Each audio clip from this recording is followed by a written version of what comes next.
jiru barsa maal taate. Nama isiin maaliif intervuu gootii ija'u jiru. Ati maa fakkeessita akka nama maa garaagarummaan abiyyiitii fi garaagarummaan masaratti dhaabaa maayin. Waan inni walabummaa yoo wal dhageenya qofa baraasofna. Maaliif intervuu goote namni je'en jiru. Akka gaarii dhageenya. Mirga godhuu qabdi. Akka feetetti mirga godhuu qabdi.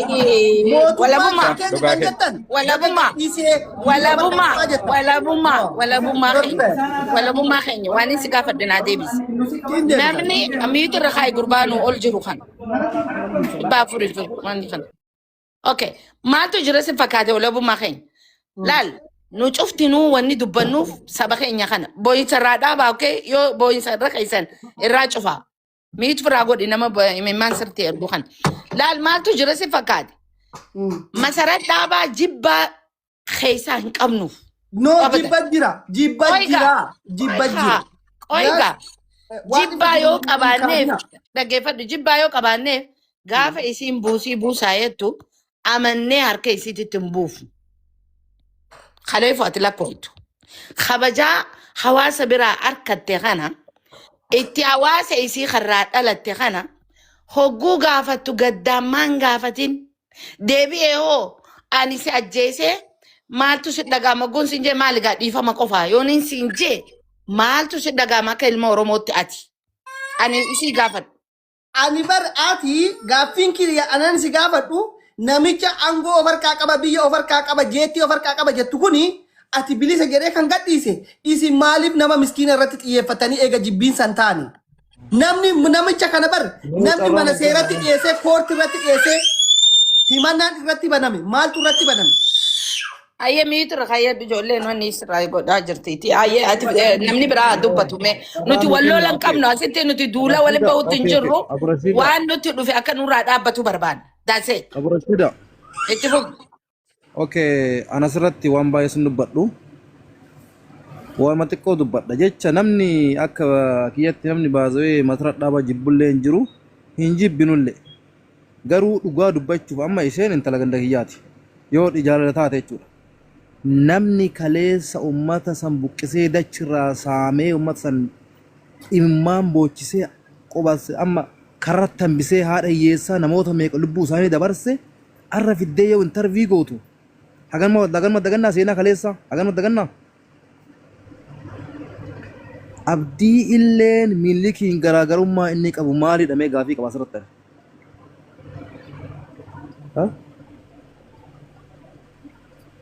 Baduuni siidaa badii miti dhagaye. Garuu ani yooniin nama saba kiyya fixe tokko gun intervuu godhu akkaataan itti godhu gaddaan na dhagaamuu qabaan jeebar. Imimmaan narraa bu'uu qabaan jeebar.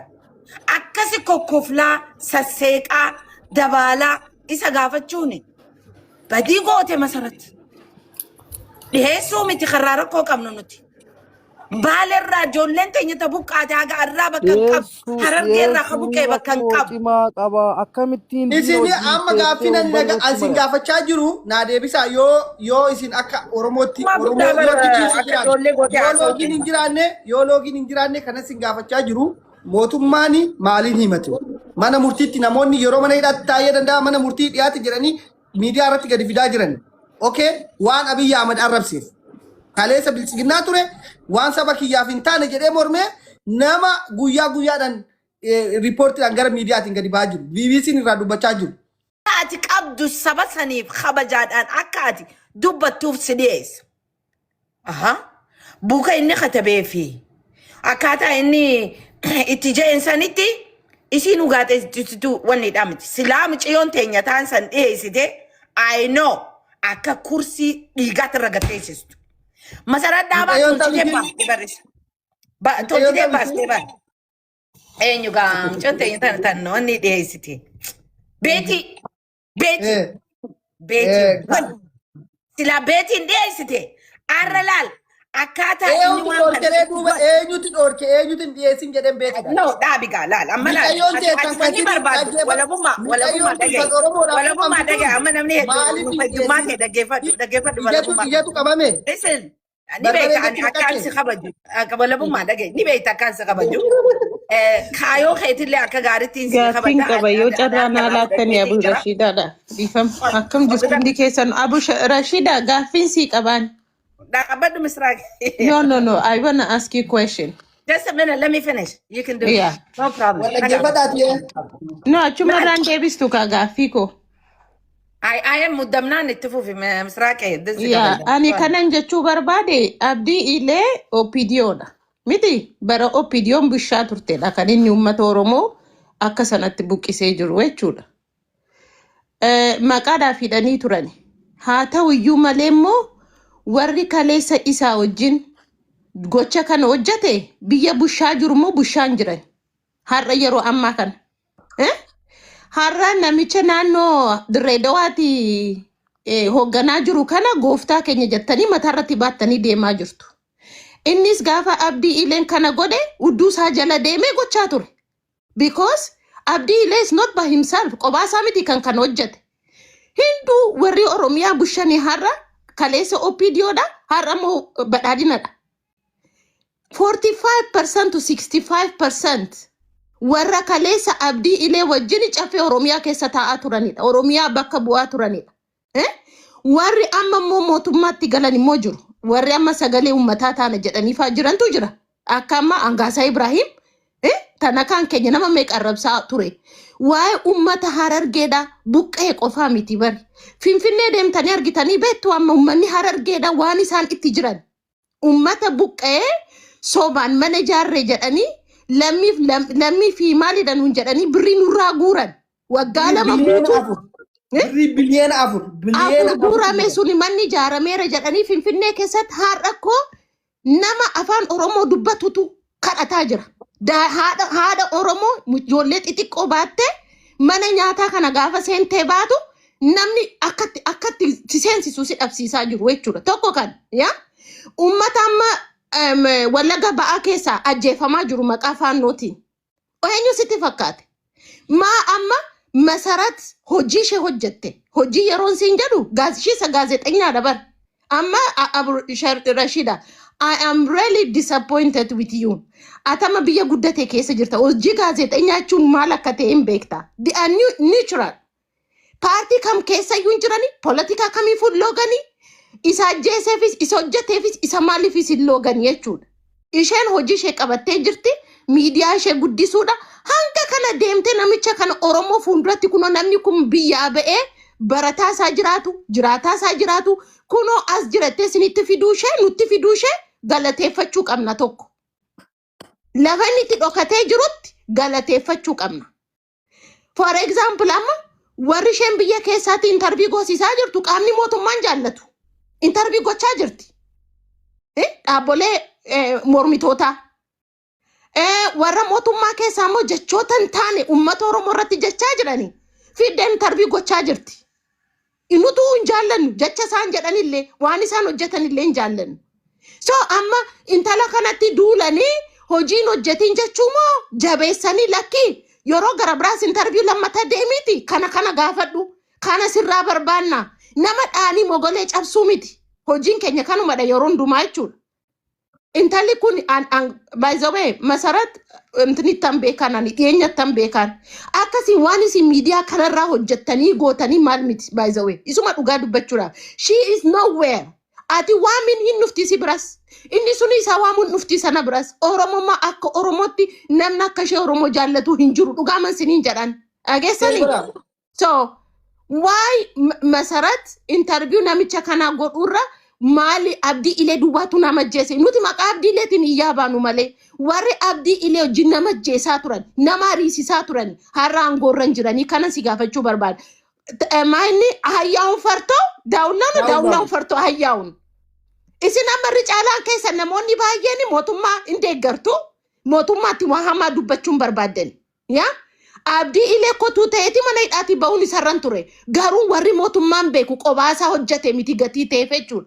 Warri har'a bishaan baatanii mandara keessa deemanii uummanni akka isaan jaallatutti warra har'a kooriidarii hojjenna abalu naar argee bushuu amma namichi kun akkasin bishaan baatee gandarra deema miti amma namaa kennuudhaaf. Kaleessa dhufee mormito ture wajjin dhaabbatee dhagaa darbataa ture wayyaanee keessatti miti. Guddiseema wayyaaneeti kana siin jechuu barbaadeetan siniin dhaggeeffadha. Galatoomi Misraaq galatoomi kan biraa moo eenyudha kan abdiilee wajjin bireenii qabatee amma itti gaafatamaa walii gala biltsiginnaan kun eenyudha maqaan isaa eenyu namicha kana eenyu arsiitti dhalate namichi kunis eenyu maqaan isaa yaa rabbii kiyya bira eenyu namicha baay'ee jijjigaa irratti kan bireeniidhaan nama fixaa ture. Viidiyoon akka amma mucaan ijoolleen amboo keessatti qabamte kana namicha hojjechaa ture har'a itti gaafatamaa biyyattiiti. Itti gaafatamaa biltsiginnaa guddaa. Namni biraatti isaa dubbatu hiree namaa kannaa adeemnu. Dubbadhu Misraaq gaafii ana na gaafattu kana gartee Misraaq gaafii ati na gaafattu kana ififis if gaafachuu sirra jira takka. Lammata nuti ala teenyee wanni gargaarsa godhuufi turre waboodha. Aditti. Milcoin. Jaalatus jibbitus. Emimmaan isaanis. Waboon just recently not itu jijjiiramni nufiin hin gargaarre hin soobina baay'een keessan hin jirtan. Eenyu baan? An sin argine kaddoo gargaarsaatti am sorry.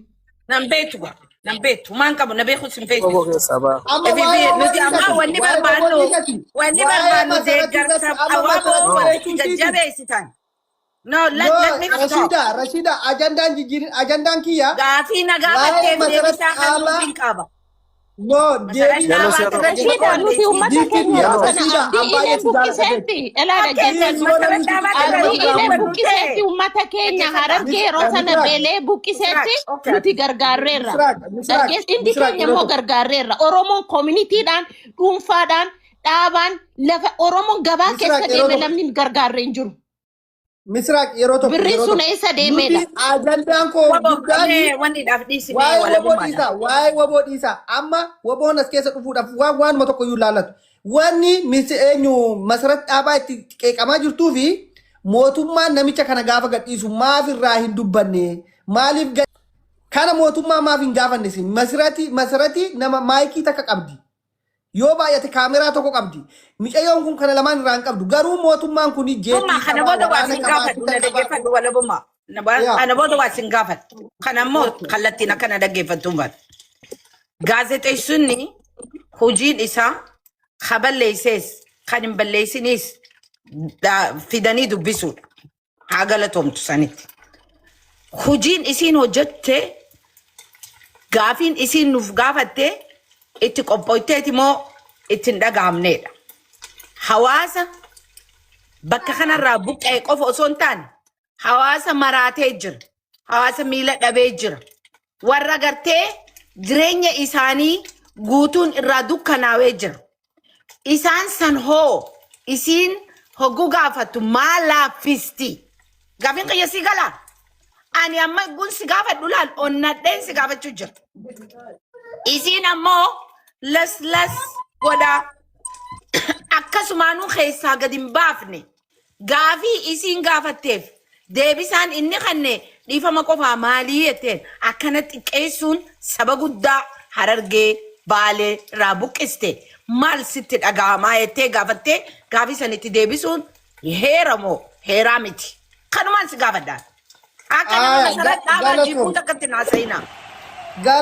Galatoom laal ishiini amma waan ofiisiitii beektu waan ofiisiitii baratte gaafattee jirti ammoo kanan siin jechaa jiru Misraaqis dura kaastee jirti yoo wanni kun hin raafee jira jettan taatan ragaa wajjiniin kana nu gaafadhuu jedhi gaafadhuuni yaada nama warra beektee dhaggeeffattootati komentii dhaggeeffattootaa kana gaafadhuu jedhanii evidensii wajjin ragaa wajjiniin itti erganii gaafachiisu yoo ishiin gaafachuu didde yeroo san itti duulla wajjiniin ragaatu jira waan ta'eef. Amma garuu yeroo jalqabaaf iyyuu akka miidiyaa biyyattiitti iyyuu namichi interviin godhamu cal jedhee taa'aa waan fedhe godhaa yoo fedhe aangootti deebisuu danda'anii so kanaaf namni kun bahee jira namni miliyoona 2 sababii namicha kanaatiin buqqee jira jettee kaastee qarqara deemtee ishiinis sodaatti bara ishiinis jireenya ilmaan qabdi si galee waan ishiin suuta jettee gaafattuu fi warri kaan hamma kanaa dafaruu dadhaban ishiin immoo dubartii taateeti. Waan kana dubbachaa jirti dhiira meeqatu jira kan shoo banatee jiru nama meeqatu jira hunduu irraa maaliif ijoollee keenya irraa hidhamuu hin barbaannu balaanii maatii keenya takka dhufuu hin barbaannu jedhanii sodaatanii irra ta'an so ishiin namni hamma humna ofiitti hojjeta Kan immoo itti deemee hojjetatu, kan immoo itti deemee tumsee dhimmi kun dhimma keenya jedhee kan irraa dubbatu uummataa jechuudha.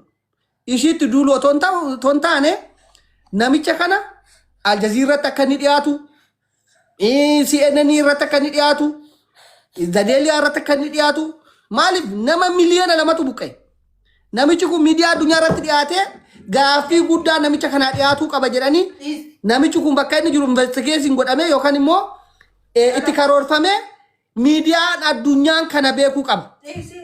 Inni kan biraa namoonni waan kana gubbaa irratti masaratiin maaliif interview gootaa maalumaafuu miidiyaa tasdhiyeesse jechuun dogoggora guddaadha. Beekumsa dhabuu wallaalaa ta'uu. Sini galee kanaafin irraa dubbadhe malee ani masaratii wajjin dhugaa rabbiin akkam bultee jedheen hin beeku. Yeroo tokko na yaadadha 2016 Dubaay ta'ee biyya ta'e deebitee achitti karaa intarneetiin dubbise. Kanarraan kana ishii wajjin nagaa rabbiin qabu hin beekulleeti. Dhugaa garuu waan saba kanaa awwaallee irra teenya mootummaa sodaannee masaratiin dandeenyani akka kiyyatti na biratti fudhataman qabu. Abu Rashida di sotaati abbaan fedhe sootee waa tokko rakkoon qabu. Ammas ta'ee namichi kun gara akka inni miidiyaa addunyaatti idila addunyaatti dhiyaatu barbaada. Akka mataa kiyyaatitti masaratiin galatoome jechuun hin barbaadu. Warra immoo waan abdii illee hojjete dhoksuu barbaadu. So wanni ati hubachuu sirra tokko fa'aa kan dogoggore mootummaadha. Maaliif mootummaan namootni isa wajjin hin jiran itti murteessanii dhimma eenyutu wajjin hin jira jedhanii murteessadha ture. Garuu inni godhamaa jiru masaratti dhaabaa jibbiinsa qofa. Ishii jibbuurraan kan ka'e bakka akka namaatitti ishiin har'a Oromoo miti. Kaleessa sabboontu Oromooti. Kaleessa beekee Oromoo nahoo gobana uummata Oromoo abbootii qabeenya akkatu biyya keessa nutu kattan. Nuti garuu gadi bahee haqa namichi tokko namni lammii isaa obboleessi isaa ijoolleen eessummaan isaa ijoolleen namni kun nama keessa Oromoodhaaf jedhee wareegama kafalee gargaara jedhanii dubbatanii jiru. Ishiidhaamii kan gadi bahee dubbatu. Zarii wadaajoo ishiidhaamii kan gadi bahee kafan. Obboleeyyan zarii wadaajoo hin dhabe gosa dhabe nama dhabe. Kanaaf namni dubartiin Oromoo keessaa namni seenaa hojjetee waan akka Oromootiif mataa Oromootti fide micayyoo tan dhugaa dubbachuudhaaf.